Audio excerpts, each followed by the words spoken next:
त्याने म्हणजे त्याला पदवी मिळाली हे अचानक आनंदाची गोष्ट झालीच, पण त्याने आजपर्यंत केलेल्या कष्टाचे ते दिवस मला आठवले, त्यामुळे खूप आनंद अश्रू आले मला.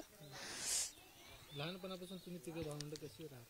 नाही, आम्ही म्हणजे मी 10वी पर्यंतच होते. 10वी नंतर माझं लग्न झालं. माझे भाऊ म्हणजे लहान भाऊ आणि मोठा भाऊ हे दोघं मेस खूप गरीब परिस्थिती होती.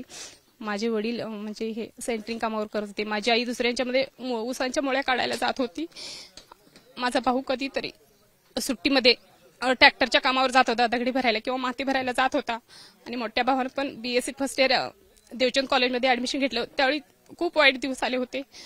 घरात पैशांचं येत होतं, पण ह्याला NMMS एक्झाममध्ये ह्याला 8,000 रुपये ह्याच्या अकाउंटमध्ये जमा झाले होते. याला एक म्हणजे निबंध लेखनच्या स्पर्धेमध्ये याला एक सायकल मिळाली होती. ते माझ्या पप्पाने आणि माझ्या भावाने जाऊन कोल्हापूरमधून आणलेले. पण माझ्या मोठ्या भावाने क्रिकेट पाहण्यासाठी मुरगुडला गेला होता आणि त्याने सायकलला किल्ली लावायला होती आणि ही जी सायकल ती हरवली.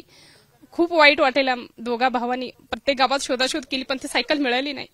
परत त्याला ती सायकल भेटलीच नाही. खूप वाईट वाटतं सर. आता भावाने काय कशा सेवा करावी जनतेची?